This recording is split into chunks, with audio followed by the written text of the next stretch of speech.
Good morning, everybody. Methods and Techniques of Social Research, Program BA, Subject Sociology, Semester 6th, Session number 35. Topic Characteristics of Sound Hypothesis, created by Dr. Nagendrappa E. ಆತ್ಮೀಯ ವಿದ್ಯಾರ್ಥಿಗಳೇ, ಎಲ್ರಿಗೂ ಕೂಡ ನಮಸ್ಕಾರ. ಈಗಾಗಲೇ ನಾವು ಪ್ರಕಲ್ಪನೆಯ ಅಂತಕ್ಕಂಥ ಅಧ್ಯಾಯದಲ್ಲಿ ಪ್ರಕಲ್ಪನೆಯ ಅರ್ಥ, ವ್ಯಾಖ್ಯಾನ, ಪ್ರಕಾರಗಳು, ಅದರ ಮೂಲಗಳು ಮತ್ತು ಪ್ರಕಲ್ಪನೆಯ ಉತ್ತಮ ಗುಣಲಕ್ಷಣಗಳ ಬಗ್ಗೆ ಚರ್ಚೆಯನ್ನು ಮಾಡಿದ್ದೀವಿ ಅಥವಾ ತಿಳ್ಕೊಂಡಿದ್ದೀವಿ. ಈಗ ಕೊನೆಯ ಸೆಷನ್ ಆಗಿ ಈ ಅಧ್ಯಾಯದಲ್ಲಿ ಕ್ಯಾರೆಕ್ಟರಿಸ್ಟಿಕ್ಸ್ ಆಫ್ ಸೌಂಡ್ ಹೈಪೋಥಿಸಿಸ್ ಅಂತಕ್ಕಂಥದ್ದು. ಕ್ಯಾರೆಕ್ಟರಿಸ್ಟಿಕ್ಸ್ ಆಫ್ ಸೌಂಡ್ ಹೈಪೋಥಿಸಿಸ್ ಅಂದರೆ ಈಗಾಗಲೇ ಪ್ರಕಲ್ಪನೆಯ ಉತ್ತಮ ಗುಣಲಕ್ಷಣಗಳ ಬಗ್ಗೆ ಭಾಳ ವಿವರವಾಗಿ ನಾವು ತಿಳ್ಕೊಂಡಿದ್ದೀವಿ. ಅದರ ಮುಂದುವರೆದ ಭಾಗವಾಗಿ ಕೆಲವೊಂದು ಉತ್ತಮ ಪ್ರಕಲ್ಪನೆ ಗುಣಲಕ್ಷಣಗಳನ್ನು ತಿಳ್ಕೊಳ್ಳೋದಕ್ಕಂಥ ಪ್ರಯತ್ನವನ್ನು ಮಾಡೋಣ. Next one, hypothesis should be concerned with observable facts and empirical events. Observable facts and empirical events. ಅಂದರೆ ಪ್ರಕಲ್ಪನೆ ಅಂತಕ್ಕಂಥದ್ದು ಪ್ರಕಲ್ಪನೆಯು ಅವಲೋಕಿಸಬಹುದಾದ ಸಂಗತಿಗಳು ಮತ್ತು ಪ್ರಾಯೋಗಿಕ ಘಟನೆಗಳಿಗೆ ಸಂಬಂಧಿಸಿರಬೇಕು ಅಂತಕ್ಕಂಥ ಮಾತನ್ನು ಇಲ್ಲಿ ಹೇಳ್ತೀವಿ. ಪ್ರಾಯೋಗಿಕ ಘಟನೆಗಳಿಗೆ ಮತ್ತು ಅವಲೋಕಿಸಬಹುದಾದಂತಹ ಒಂದು ವಿಷಯಗಳಿಗೆ ಅಥವಾ ಸಂಗತಿಗಳಿಗೆ ಇದು ಸಂಬಂಧಿಸಿರಬೇಕು. ಆಗ ಮಾತ್ರ ಅದು ಉತ್ತಮ ಪ್ರಾಕಲ್ಪನೆಯಾಗಿರಬಲ್ಲದು ಅಂತಕ್ಕಂಥ ಮಾತನ್ನು ಇಲ್ಲಿ ಹೇಳ್ತೀವಿ. This enables us to explain the observed facts and situations and also verify the framed hypothesis. This enables us to explain the observed facts and situations and also verify the framed hypothesis. ಅಂದರೆ ಈ ಪ್ರಕಲ್ಪನೆಯು ಗಮನಿಸಿದ ಅಥವಾ ಅವಲೋಕಿಸಿದ ಸಂಗತಿಗಳು ಮತ್ತು ಸನ್ನಿವೇಶಗಳನ್ನು ವಿವರಿಸಲು ಮತ್ತು ಅದರ ಚೌಕಟ್ಟನ್ನು ಪರಿಶೀಲಿಸಲು ನಮಗೆ ಸಹಕಾರಿಯಾಗುತ್ತದೆ ಅಥವಾ ಅನುವು ಮಾಡಿಕೊಡುತ್ತದೆ ಅಂತಕ್ಕಂಥ ಮಾತನ್ನು ಹೇಳ್ತಾರೆ. ಅಂದರೆ ನಾವು ಏನು ಸಂಗತಿಗಳನ್ನು ಗಮನಿಸ್ತೀವೋ ಅಥವಾ ಸನ್ನಿವೇಶಗಳನ್ನು ವಿವರಿಸೋದಕ್ಕೆ ಪ್ರಯತ್ನ ಮಾಡ್ತೀವೋ ಅದನ್ನು ವಿವರಣೆಯನ್ನು ನೀಡಲಿಕ್ಕೆ ಸಂಗತಿಗಳನ್ನು ಗಮನಿಸಿರ್ತೀವಲ್ಲ, ಆ ಗಮನಿಸಿರ್ತಕ್ಕಂಥ ಸಂಗತಿಗಳನ್ನು ಪರಿಶೀಲನೆ ಮಾಡಲಿಕ್ಕೆ ಈ ಪ್ರಾಕಲ್ಪನೆ ನಮಗೆ ಸಹಕಾರಿಯಾಗುತ್ತದೆ ಅಂತಕ್ಕಂಥ ಮಾತನ್ನು ನಾವಿಲ್ಲಿ ಹೇಳ್ಬೋದು. In the words of professor Cohen and professor Nagel, hypothesis must be formulated in such a manner that deduction can be made from it and that consequently a decision can be reached as to whether it does or does not explain the facts considered. ಅಂದರೆ professor Cohen ಮತ್ತು professor ನಾಗೆಲ್ರವರ ಮಾತಿನಲ್ಲಿ ಹೇಳೋದಾದರೆ ಅವರ ಪ್ರಕಾರ ಪ್ರಾಕಲ್ಪನೆಯನ್ನು ಅದರಿಂದ ಕಡಿತಗೊಳಿಸುವ ರೀತಿಯಲ್ಲಿ ರೂಪಿಸಿರಬೇಕು. ಇದರ ಪರಿಣಾಮವಾಗಿ ಪರಿಗಣಿಸಲಾದ ಸಂಗತಿಗಳನ್ನು ವಿವರಿಸುತ್ತವೆಯೇ ಅಥವಾ ವಿವರಿಸುವುದಿಲ್ಲವೇ ಎಂಬುದರ ಬಗ್ಗೆ ನಾವು ನಿರ್ಧಾರ ತೆಗೆದುಕೊಳ್ಳಬಹುದು ಅಂತ ಹೇಳ್ತಾನೆ. ಅಂದರೆ ಈ ಪ್ರಾಕಲ್ಪನೆಗಳು ಅಂತಕ್ಕಂಥವು ಏನಪ್ಪ ಅಂತಂದರೆ ಒಂದು ರೀತಿಯಾಗಿರ್ತಕ್ಕಂಥ ಎ ಮ್ಯಾನರ್ ದಟ್ ಡಿಡಕ್ಷನ್ ಅಂತ ಹೇಳ್ತಾನೆ. Hypothesis must be formulated in such a manner that deduction can be made from it and that consequently a decision can be reached as to whether it does or does not explain the facts considered. ಅಂದರೆ ಇದರ ಪರಿಣಾಮವಾಗಿ ಪರಿಗಣಿಸಲಾದ ಸಂಗತಿಗಳನ್ನು ಇವು ವಿವರಿಸುತ್ತವೆಯಾ ಅಥವಾ ವಿವರಿಸುವುದಿಲ್ಲವಾ ಎಂಬ ಬಗ್ಗೆ ನಿರ್ಧಾರವನ್ನು ತೆಗೆದುಕೊಳ್ಳಬಹುದು ಅಂತಕ್ಕಂಥ ಮಾತನ್ನು ಹೇಳ್ತಾರೆ. ಹಾಗಾಗಿ ಈ ರೀತಿಯಾಗಿರ್ತಕ್ಕಂಥ ಪ್ರಾಕಲ್ಪನೆಗಳನ್ನು ನಾವೇನಂತ ಕರಿತೀವಿ, ಉತ್ತಮ ಪ್ರಾಕಲ್ಪನೆಗಳು ಅಂತಕ್ಕಂಥ ಮಾತನ್ನು ಹೇಳ್ಬೋದು. Next one, a good hypothesis does not conflict with any law of nature which is known to be true. You see, it is also very very important. A good hypothesis does not conflict with any law of nature which is known to be true. ಅಂದರೆ ಉತ್ತಮ ಪ್ರಾಕಲ್ಪನೆಯು ಪ್ರಕೃತಿಯ ಯಾವುದೇ ನಿಯಮದೊಂದಿಗೆ ಸಂಘರ್ಷಿಸುವುದಿಲ್ಲ ಅಂತಕ್ಕಂಥ ಮಾತನ್ನು ಇಲ್ಲಿ ಹೇಳ್ತೀವಿ. ಅಂದರೆ ಇಲ್ಲಿ ನೈಸರ್ಗಿಕ ಜಗತ್ತಿಗೆ ಸಂಬಂಧಿಸಿದ ಸಾರ್ವತ್ರಿಕ ನಿಯಮಗಳಿಗೆ ವಿರುದ್ಧವಾಗಿರುವಂತಹ ಪ್ರಾಕಲ್ಪನೆಗಳು ಉತ್ತಮ ಪ್ರಾಕಲ್ಪನೆಗಳು ಎನಿಸಿಕೊಳ್ಳಲಾರವು. ಅಂದರೆ ನ್ಯಾಚುರಲ್ ಲಾ ಏನಿದೆ, ಆ ನ್ಯಾಚುರಲ್ ಲಾಗೆ ಆಪೋಸಿಟ್ ಆಗಿರಬಾರ್ದು ಯಾವುದೇ ಹೈಪೋಥಿಸಿಸು. ನ್ಯಾಚುರಲ್ ಲಾಗೆ ಅದಕ್ಕೆ ಪೂರಕವಾಗಿರಬೇಕು, ಅದಕ್ಕೆ ಹೊಂದ್ಕೊಂಡಾಗಿರಬೇಕು. ಅಂದರೆ ಸಾರ್ವತ್ರಿಕ ನಿಯಮಗಳಿಗೆ ಪೂರಕವಾದಂಥ ಪ್ರಾಕಲ್ಪನೆಗಳಾದರೆ ಆ ಪ್ರಾಕಲ್ಪನೆಯನ್ನು ನಾವು ಪರೀಕ್ಷೆಗೆ ಒಳಪಡಿಸೋದಕ್ಕೆ ಸಾಧ್ಯ ಆಗುತ್ತೆ ಅಂತಕ್ಕಂಥ ಮಾತನ್ನು ಇಲ್ಲಿ ಹೇಳ್ತೀವಿ. ಅಂದರೆ ಸಾರ್ವತ್ರಿಕ ನಿಯಮಗಳಿಗೆ ಅಥವಾ ನೈಸರ್ಗಿಕ ನಿಯಮಗಳಿಗೆ ವಿರುದ್ಧವಾಗಿರಬಾರ್ದು. ಸಂಶೋಧಕನು ನೈಸರ್ಗಿಕ ಜಗತ್ತಿಗೆ ಸಂಬಂಧಿಸಿದ ಹಾಗೂ ಸರ್ವರು ಸಾರ್ವತ್ರಿಕವಾಗಿ ಸ್ವೀಕರಿಸಿದ ಸಾಮಾನ್ಯ ನಿಯಮಗಳಿಗೆ ವಿರುದ್ಧವಾಗಿರುವಂಥ ಪ್ರಾಕಲ್ಪನೆಗಳನ್ನು ರಚಿಸುವುದು ಸರಿಯಲ್ಲ ಅಂತಕ್ಕಂಥ ಮಾತನ್ನು ಹೇಳ್ತಾರೆ. ಅಂದರೆ ಇಲ್ಲಿ ಸಾರ್ವತ್ರಿಕ ನಿಯಮಗಳಿಗೆ ವಿರುದ್ಧವಾಗಿ ಪ್ರಾಕಲ್ಪನೆಗಳನ್ನು ರಚಿಸಬಾರ್ದು, ನೈಸರ್ಗಿಕ ನಿಯಮಗಳಿಗೆ ವಿರುದ್ಧವಾಗಿ ಪ್ರಾಕಲ್ಪನೆಗಳನ್ನು ರಚಿಸಬಾರ್ದು. ಅದಕ್ಕೆ ಬದಲಾಗಿ ನೈಸರ್ಗಿಕ ನಿಯಮಗಳಿಗೆ ಪೂರಕವಾಗಿ ಸಾರ್ವತ್ರಿಕ ನಿಯಮಗಳಿಗೆ ಪೂರಕವಾಗಿ ಪ್ರಾಕಲ್ಪನೆಗಳನ್ನು ರಚಿಸಬೇಕು ಅಂತಕ್ಕಂಥ ಮಾತನ್ನು ಇಲ್ಲಿ ಹೇಳ್ತೀವಿ. ಹಾಗಾಗಿ ಈ ಪ್ರಾಕಲ್ಪನೆಯು ಪ್ರಕೃತಿಯ ನಿಯಮದೊಂದಿಗೆ ಸಂಘರ್ಷಿಸಬಾರದು, ಅದು ನಿಜವೆಂದು ತಿಳಿದಿದೆ ಅಂತಕ್ಕಂಥ ಮಾತನ್ನು ಇಲ್ಲಿ ಹೇಳ್ತಾನೆ. Next one, hypothesis should be simple. ಅಂದರೆ ಪ್ರಾಕಲ್ಪನೆಯು ಆದಷ್ಟು ಸರಳವಾಗಿರಬೇಕು ಅಂತಕ್ಕಂಥ ಮಾತನ್ನು ಇಲ್ಲಿ ಹೇಳ್ತಾರೆ. ಪ್ರಾಕಲ್ಪನೆಯು ಆದಷ್ಟು ಸರಳವಾಗಿರಬೇಕು ಅಂತಕ್ಕಂಥದ್ದು. ಅಂದರೆ ಪ್ರಾಕಲ್ಪನೆಯನ್ನು ಆಧರಿಸಿದ ಸಂಶೋಧನಾ ಕಾರ್ಯವು ಯಶಸ್ವಿಯಾಗಬೇಕಾದರೆ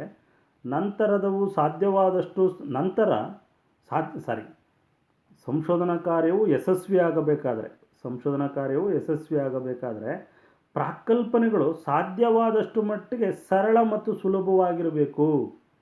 ಅಂದರೆ ಸಂಶೋಧನಾ ಕಾರ್ಯ ಯಶಸ್ವಿಯಾಗಬೇಕಾದ್ರೆ ನಾವು ರೂಪಿಸಿಕೊಳ್ಳುವ ಪ್ರಾಕಲ್ಪನೆಗಳು ಭಾಳ ಸರಳವಾಗಿರಬೇಕು ಮತ್ತು ಸುಲಭವಾಗಿರಬೇಕು. ಹೊಸದನ್ನು ಕಂಡುಹಿಡಿಯುವ ಮಹತ್ವಾಕಾಂಕ್ಷೆಯು ಸಂಶೋಧಕನು ಅವಾಸ್ತವಿಕ ಮತ್ತು ಅಸ್ಪಷ್ಟ ಪ್ರಾಕಲ್ಪನೆಯನ್ನು ರೂಪಿಸಲು ಕಾರಣವಾಗಬಹುದು. ಅಂತಹ ಪ್ರಲೋಭನೆಯನ್ನು ತಪ್ಪಿಸಬೇಕು ಅಂತಕ್ಕಂಥ ಮಾತನ್ನು ಇಲ್ಲಿ ಹೇಳ್ತಾನೆ. Hypothesis should be simple. If the research work based on the hypothesis to be successful, it is necessary that the later is as simple and easy as possible. ಅಂದರೆ ಆದಷ್ಟು ಅವು ಸರಳವಾಗಿರಬೇಕು ಅಂತ ಹೇಳ್ತಾನೆ. An ambition of finding out something new may lead the researcher to frame the unrealistic and unclear hypothesis ಅಂತ. ಅಂದರೆ ಹೊಸದನ್ನು ಕಂಡುಹಿಡಿಯುವ ಮಹತ್ವಾಕಾಂಕ್ಷೆಯು ಸಂಶೋಧಕನು ಅವಾಸ್ತವಿಕ ಅಸ್ಪಷ್ಟ ಪ್ರಾಕಲ್ಪನೆಗಳನ್ನು ರೂಪಿಸಲು ಕಾರಣವಾಗಬಹುದು. ಅಂತಹ ಪ್ರಲೋಭನೆಗಳನ್ನು ಇವನು ತಪ್ಪಿಸಬೇಕು ಅಂತಕ್ಕಂಥ ಮಾತನ್ನು ಹೇಳ್ತಾರೆ. Such temptation is to be avoided. ಅಂದರೆ ಯಾವಾಗ ಒಬ್ಬ ಸಂಶೋಧಕ ಅವಾಸ್ತವಿಕವಾದ ಅಸ್ಪಷ್ಟವಾದ ಪ್ರಾಕಲ್ಪನೆಗಳನ್ನು ರೂಪಿಸೋದಕ್ಕೆ ಸಾಧ್ಯ ಆಗುತ್ತೋ ಅಂಥ ಸಂದರ್ಭದಲ್ಲಿ ಅವುಗಳನ್ನು ತಪ್ಪಿಸಬೇಕು ಅಂತಕ್ಕಂಥ ಮಾತನ್ನು, ಅಥವಾ ಅವುಗಳಿಂದ ದೂರ ಇರಬೇಕು ಅಂತಕ್ಕಂಥ ಮಾತನ್ನು ಇಲ್ಲಿ ಹೇಳ್ತೇವೆ. ಹಾಗಾಗಿ ಪ್ರಾಕಲ್ಪನೆಗಳಂತಕ್ಕಂಥವು ಸರಳವಾಗಿರಬೇಕು ಅಂತಕ್ಕಂಥದ್ದು. ಅಂದರೆ ಉತ್ತಮವಾದ ಪ್ರಾಕಲ್ಪನೆ ಸಾಮಾನ್ಯವಾಗಿ ಅತ್ಯಂತ ಸರಳವಾದುದಾಗಿರಬೇಕು. ಯಾಕೆಂದರೆ ನಾವು ವಿಷಯವೊಂದರ ಬಗ್ಗೆ ಯಾವುದೇ ರೀತಿಯಾದ ವಿವರಣೆಯನ್ನು ನೀಡಬೇಕಾದಲ್ಲಿ ಆ ವಿಷಯದ ಬಗ್ಗೆ ಆಳವಾದ ಒಳನೋಟಗಳನ್ನು ಹೊಂದಿರಲೇಬೇಕು. ಸಂಶೋಧಕನೊಬ್ಬನ ಒಳನೋಟ ಹೆಚ್ಚು ತೀವ್ರವಾದಂತೆಲ್ಲ ಪ್ರಾಕಲ್ಪನೆಯೂ ಸಹ ಅಷ್ಟೇ ಸರಳವಾಗುತ್ತದೆ. ನೋಡಿ, ಒಬ್ಬ ಸಂಶೋಧಕನ ಒಳನೋಟ ಇನ್ಸೈಟ್ ಅಂತ ಕರಿತೀವಿ. Researcher insight is A very very high level, very very intensive. Your hypothesis also very very simple. ಅಂದರೆ ಸಂಶೋಧಕನೊಬ್ಬನ ಒಳನೋಟ ಹೆಚ್ಚು ತೀವ್ರವಾದಂತೆಲ್ಲ, ಹೆಚ್ಚು ಪ್ರಾಮುಖ್ಯತೆ ಪಡ್ಕೊಂಡಂತೆಲ್ಲ ಆ ಪ್ರಾಕಲ್ಪನೆಯೂ ಸಹ ಅಷ್ಟೇ ಸರಳವಾಗುತ್ತದೆ ಅಂತಕ್ಕಂಥ ಮಾತನ್ನು ಹೇಳ್ತಾರೆ. ಅಂದರೆ ಅವನ ಒಳನೋಟ ಅಂತಕ್ಕಂಥದ್ದು ಒಳನೋಟ ಹೆಚ್ಚಾಗಬೇಕಾದ್ರೆ ಅದರ ಬಗ್ಗೆ ಭಾಳಷ್ಟು ವಿಚಾರಗಳನ್ನು ತಿಳಿದಿರಬೇಕು, ಅನುಭವ ಇರಬೇಕು ಮತ್ತು ತಾಳ್ಮೆ ಇರಬೇಕು, ಅದರ ಬಗ್ಗೆ ಮಾಹಿತಿ ಇರಬೇಕು. ಇದೆಲ್ಲ ಇದ್ದಾಗ ಅವನು ಹೆಚ್ಚು ಅವನ ಒಳನೋಟ ತೀವ್ರವಾಗಿರುತ್ತೆ. ಒಳನೋಟ ತೀವ್ರವಾಗಿರಬೇಕಾದ್ರೆ ಅವನ ಬುದ್ಧಿವಂತಿಕೆ ಇರ್ಬೋದು, ಅಥವಾ ಅವನ ಒಂದು ಅನುಭವ ಇರ್ಬೋದು, ಅಥವಾ ಅವನ ಅಧ್ಯಯನದ ಹಿನ್ನೆಲೆ ಇರ್ಬೋದು. ಇದೆಲ್ಲದೂ ಕೂಡ ಕಾರಣ ಆಗುತ್ತೆ. ಆದ್ದರಿಂದ ಅವನ ಒಳನೋಟ ತೀವ್ರವಾದಂತೆಲ್ಲ ಪ್ರಾಕಲ್ಪನೆಯು ಸಹ ಸರಳವಾಗುತ್ತೆ ಅಂತಕ್ಕಂಥ ಮಾತನ್ನು ಹೇಳ್ತಾರೆ. ಹಾಗಾಗಿ ಸರಳವಾಗಿರಬೇಕು ಅಂತಕ್ಕಂಥದ್ದು. Next one, hypothesis should be capable being A tested. Hypothesis should be capable being A tested ಅಂದರೆ ಪ್ರಾಕಲ್ಪನೆಯನ್ನು ಪರೀಕ್ಷಿಸುವ ಸಾಮರ್ಥ್ಯ ಹೊಂದಿರಬೇಕು. ಪ್ರಾಕಲ್ಪನೆಯು ಈಗಾಗಲೇ ಈ ಪಾಯಿಂಟ್ ಹೇಳಿದ್ದೀವಿ, ಇದು ಇತರೆ ಲಕ್ಷಣಗಳಲ್ಲಿ ಬಂದಿರತಕ್ಕಂಥದ್ದು. ಇದನ್ನು ಆಲ್ರೆಡಿ ನಾವು ಡಿಸ್ಕಷನ್ ಮಾಡಿದ್ದೀವಿ. Hypothesis should be capable of being A tested ಅಂದರೆ ಪ್ರಾಕಲ್ಪನೆಯು ಪರೀಕ್ಷಿಸುವ ಸಾಮರ್ಥ್ಯವನ್ನು ಹೊಂದಿರಬೇಕು. ಪರೀಕ್ಷಿಸಲಾಗದ ಪ್ರಾಕಲ್ಪನೆಗಳು ಜೌಗು ಪ್ರದೇಶದಲ್ಲಿ ಅನೇಕ ಬಾರಿ ಜೌಗು ಪ್ರದೇಶದಲ್ಲಿ ನಾವು ವ್ಯವಸಾಯ ಮಾಡಿದಂತೆ ಅಂತಕ್ಕಂಥ ಮಾತನ್ನು ಇಲ್ಲಿ ಹೇಳ್ತೀವಿ. ಇನ್ ಎ ಸ್ವ್ಯಾಂಪ್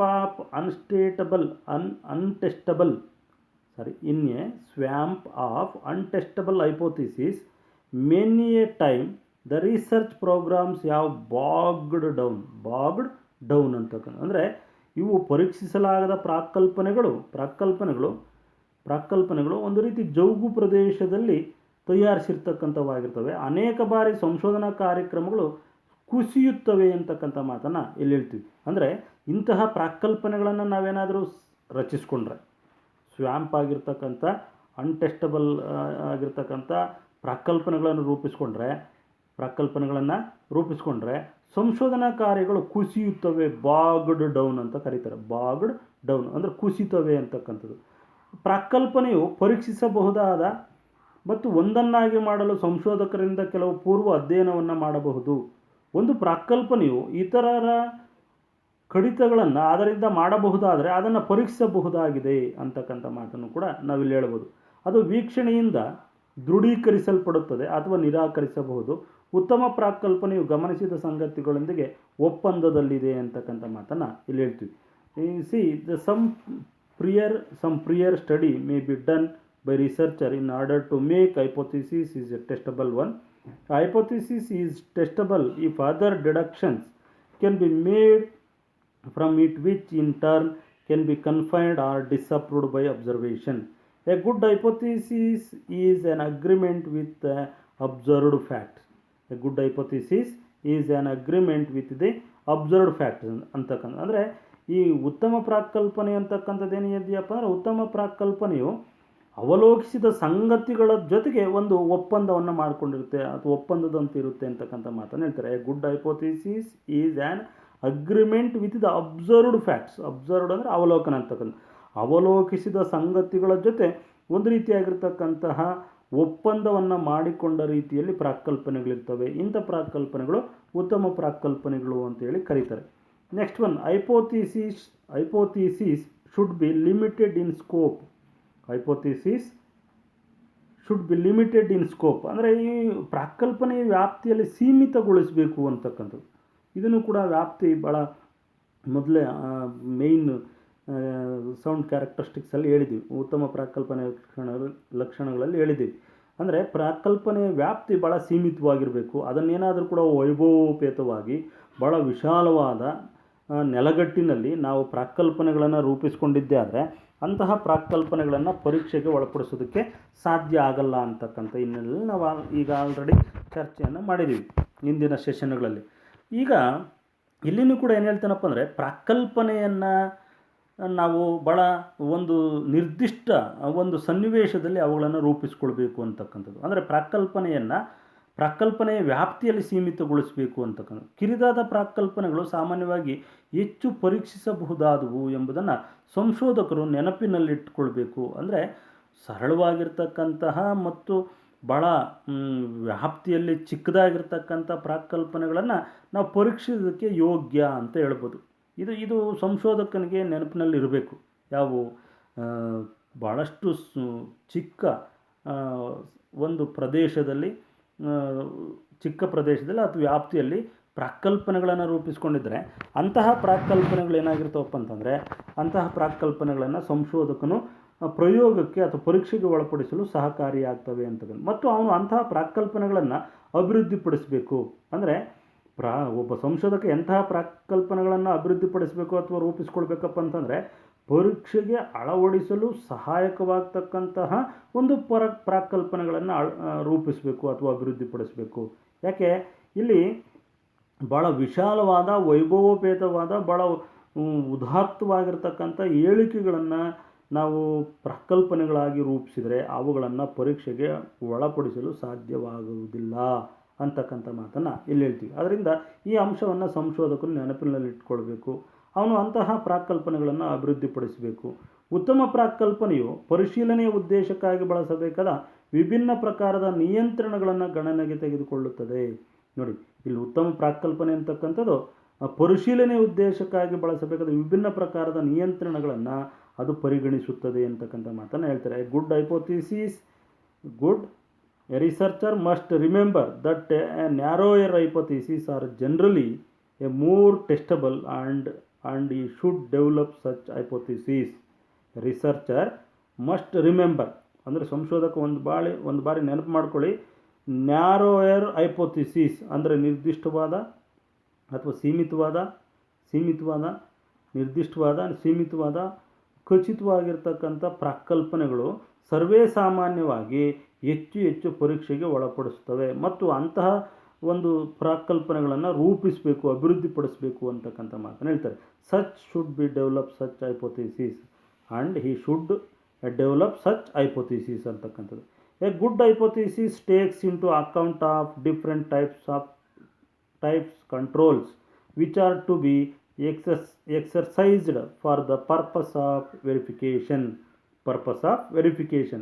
ಅಂದರೆ ಇಲ್ಲಿ ಉತ್ತಮ ಪ್ರಾಕಲ್ಪನೆಯು ಪರಿಶೀಲನೆ ಉದ್ದೇಶಕ್ಕಾಗಿ ಬಳಸಬೇಕಾದ ವಿಭಿನ್ನ ಪ್ರಕಾರದ ನಿಯಂತ್ರಣಗಳನ್ನು ಗಣನೆಗೆ ತೆಗೆದುಕೊಳ್ಳುತ್ತದೆ ಅಂತಕ್ಕಂಥ ಮಾತನ್ನು ಇಲ್ಲಿ ಹೇಳ್ತೀವಿ. A good hypothesis takes into account the different types of controls which are to be exercised for the purpose of verification.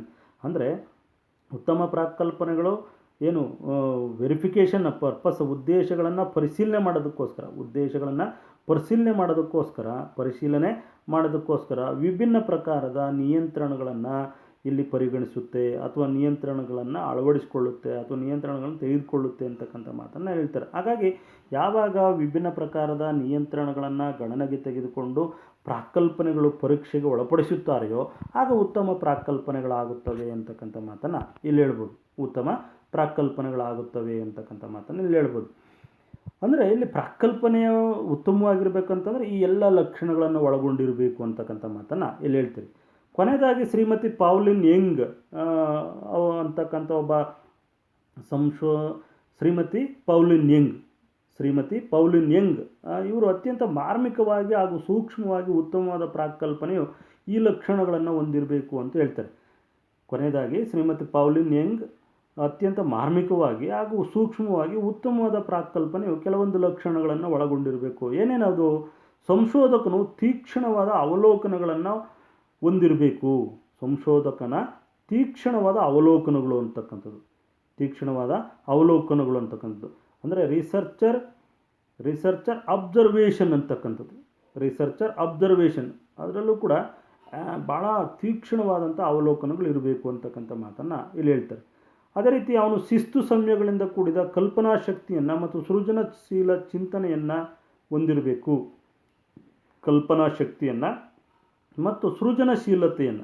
ಸೃಜನಶೀಲತೆಯನ್ನು ಇಮ್ಯಾಜಿನೇಷನ್ ಅಂತಕ್ಕಂಥದ್ದು ಈಗಾಗಲೇ ಹೇಳ್ಬೇಕಾದ್ರೆ ನಾನು ಹೇಳಿದೆ, ಇಮ್ಯಾಜಿನೇಷನ್ ಅಂತಕ್ಕಂಥದ್ದು. ಮತ್ತು ಈ ಸೃಜನಶೀಲತೆ ಅಂತಕ್ಕಂಥದ್ದು ಅಂದರೆ ಅವನಲ್ಲಿ ಟ್ಯಾಲೆಂಟೆಡ್ ಅಂತಕ್ಕಂಥದ್ದು ಇರಬೇಕು ಅಂತಕ್ಕಂಥದ್ದು. ಸೃಜನಶೀಲತೆ ಮತ್ತು ಕಲ್ಪನಾ ಶಕ್ತಿ ಇರಬೇಕು. ಇನ್ನೊಂದು ಯಾವುದಾದರೂ ಸ್ಥಾಪಿತ ಸೈದ್ಧಾಂತಿಕ ಚೌಕಟ್ಟನ್ನು ಹೊಂದಿಕೊಂಡಿರಬೇಕು ಅಂತ ಹೇಳ್ತೇನೆ. ಅಂದರೆ ಇಲ್ಲಿ ಥಿಯರಿಟಿಕಲ್ ಬ್ಯಾಕ್ಗ್ರೌಂಡ್ ಇರಬೇಕು ಅಂತಕ್ಕಂಥದ್ದು. ಎಸ್ಟಾಬ್ಲಿಷ್ಡ್ ಥಿಯರಿಟಿಕಲ್ ಬ್ಯಾಕ್ಗ್ರೌಂಡ್ ಇರಬೇಕು ಅಂತಕ್ಕಂಥ ಮಾತನ್ನು ಇಲ್ಲಿ ಹೇಳ್ತಾರೆ.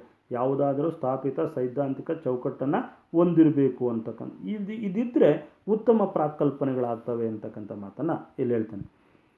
ಆತ್ಮೀಯ ವಿದ್ಯಾರ್ಥಿಗಳೇ, ಇದಿಷ್ಟು ಕೂಡ 3ನೇ ಅಧ್ಯಾಯಕ್ಕೆ ಅಂದರೆ ಪ್ರಾಕಲ್ಪನೆ ಅಂದ್ರೇನು, ಪ್ರಾಕಲ್ಪನೆಯ ಅರ್ಥ, ವ್ಯಾಖ್ಯಾನ ಮತ್ತು ಅದರ ಪ್ರಕಾರಗಳು, ಅದರ ಮೂಲಗಳು ಮತ್ತು ಉತ್ತಮ ಪ್ರಾಕಲ್ಪನೆಯ ಲಕ್ಷಣಗಳು ಅಂತಕ್ಕಂಥದ್ದು. ಉತ್ತಮ ಪ್ರಾಕಲ್ಪನೆಯ ಲಕ್ಷಣಗಳು ಇಷ್ಟು ವಿಚಾರಗಳನ್ನು ಈ ಅಧ್ಯಾಯಕ್ಕೆ ಸಂಬಂಧಪಟ್ಟ ಹಾಗೆ ನಾವು ಇದರಲ್ಲಿ ತಿಳ್ಕೊಂಡಿದ್ದೀವಿ. ಪ್ರಾಕಲ್ಪನೆಯ ಮೂಲಗಳು, ಇದರಲ್ಲಿ ಪ್ರಾಕಲ್ಪನೆಯ ಪ್ರಕಾರಗಳು, ಉತ್ತಮ ಪ್ರಾಕಲ್ಪನೆಯ ಲಕ್ಷಣಗಳು ಮತ್ತು ಪ್ರಾಕ್ಕಲ್ಪನೆಯ ಸ್ವರೂಪ ಅಂತಕ್ಕಂಥದ್ದು. ಪ್ರಾಕ್ಕಲ್ಪನೆಯ ಸ್ವರೂಪ ಇದರಲ್ಲಿ ಭಾಳ ಮುಖ್ಯವಾಗಿ ತುಮಕೂರು ವಿಶ್ವವಿದ್ಯಾಲಯದ ಪಠ್ಯಕ್ರಮಕ್ಕೆ ಸಂಬಂಧಿಸಿದಂತೆ ನಿಮಗೆ ಪ್ರಾಕ್ಕಲ್ಪನೆ ಎಂದರೇನು, ಪ್ರಾಕ್ಕಲ್ಪನೆಯ ಉತ್ತಮ ಗುಣಲಕ್ಷಣಗಳನ್ನು ವಿವರಿಸಿ ಅಂತ ಕೇಳ್ತಾನೆ. ಪ್ರಾಕ್ಕಲ್ಪನೆ ಎಂದರೇನು, ಪ್ರಾಕ್ಕಲ್ಪನೆಯ ಗುಣಲಕ್ಷಣಗಳನ್ನು ವಿವರಿಸಿ. 2 ಮಾರ್ಕ್ಸ್ಗೆ ಪ್ರಾಕ್ಕಲ್ಪನೆ ಎಂದರೇನು, ಪ್ರಾಕ್ಕಲ್ಪನೆಯನ್ನು ವ್ಯಾಖ್ಯಾನಿಸಿ, ಪ್ರಾಕ್ಕಲ್ಪನೆಯನ್ನು ವ್ಯಾಖ್ಯಾನಿಸಿ. 5 ಮಾರ್ಕ್ಸ್ಗೆ 2 ಮಾರ್ಕ್ಸ್ಗೆ ಕೇಳ್ತಾನೆ ಪ್ರಾಕ್ಕಲ್ಪನೆ ಎಂದರೇನು, ಪ್ರಾಕ್ಕಲ್ಪನೆಯನ್ನು ವ್ಯಾಖ್ಯಾನಿಸಿ ಅಂತಕ್ಕಂಥದ್ದು. ಅಥವಾ ಸರಳ ಪ್ರಾಕ್ಕಲ್ಪನೆ ಎಂದರೇನು, ಪರ್ಯಾಯ ಪ್ರಾಕ್ಕಲ್ಪನೆ ಎಂದರೇನು, ಅಥವಾ ಶೂನ್ಯ ಪ್ರಾಕ್ಕಲ್ಪನೆ ಎಂದರೇನು, ಶೂನ್ಯ ಪ್ರಾಕ್ಕಲ್ಪನೆ ಎಂದರೇನು, ಈ ಥರ 2 ಮಾರ್ಕ್ಸ್ಗೆ 5 ಮಾರ್ಕ್ಸ್ಗೆ ಕೇಳ್ತಕ್ಕಂಥ ಪ್ರಶ್ನೆಗಳಿದ್ದಾವೆ. ಆಳವಾಗಿ ಎಲ್ಲಿ ಬೇಕಾದ್ರೂ ಕೇಳ್ಬೋದು. ಸರ್ವೇ ಸಾಮಾನ್ಯವಾಗಿ ಪ್ರಾಕ್ಕಲ್ಪನೆ ಎಂದರೇನು, ಪ್ರಾಕ್ಕಲ್ಪನೆಯ ಪ್ರಕಾರಗಳು ಮತ್ತು ಪ್ರಾಕ್ಕಲ್ಪನೆಯ ಮೂಲಗಳು, ಪ್ರಾಕ್ಕಲ್ಪನೆಯ ಮೂಲಗಳು, ಉತ್ತಮ ಪ್ರಾಕ್ಕಲ್ಪನೆ ಲಕ್ಷಣಗಳು, ಈ 3 ಕೂಡ ಕಾನ್ಸೆಪ್ಟ್ ಭಾಳ ಇಂಪಾರ್ಟೆಂಟ್ ಆಗಿರ್ತಕ್ಕಂಥದ್ದು. ಒಂದು ಪ್ರಾಕ್ಕಲ್ಪನೆಯ ಪ್ರಕಾರಗಳು, ಪ್ರಾಕ್ಕಲ್ಪನೆಯ ಮೂಲಗಳು, ಉತ್ತಮ ಪ್ರಾಕ್ಕಲ್ಪನೆಯ ಗುಣಲಕ್ಷಣಗಳು, ಉತ್ತಮ ಪ್ರಾಕ್ಕಲ್ಪನೆಯ ಗುಣಲಕ್ಷಣಗಳು, ಈ 3 ವಿಚಾರಗಳು ಭಾಳ ಇಂಪಾರ್ಟೆಂಟ್ ಆಗಿರ್ತಕ್ಕಂಥ. ನೀವು ಒಂದು ಬಾರಿ ಅದನ್ನು ಗಮನ ಹರಿಸಿ ಅದಕ್ಕೆ ಸಂಬಂಧಪಟ್ಟ ಹಾಗೆ ನೀವು ಏನು ಸ್ಟಡಿ ಮೆಟೀರಿಯಲ್ ಇದೆ ಅದನ್ನು ನೀವು ಅದನ್ನು ಅಧ್ಯಯನ ಮಾಡಿದರೆ ನಿಮಗೆ ಭಾಳ ಸರಳ ಸುಲಭವಾಗುತ್ತೆ ಅಂತಕ್ಕಂಥ ಮಾತನ್ನು ಹೇಳ್ತಾ ಎಲ್ರಿಗೂ ಧನ್ಯವಾದಗಳು, ನಮಸ್ಕಾರ. ಈ ಸೆಷನನ್ನು ಇಲ್ಲಿಗೆ ಮುಕ್ತಾಯಗೊಳಿಸ್ತೀವಿ.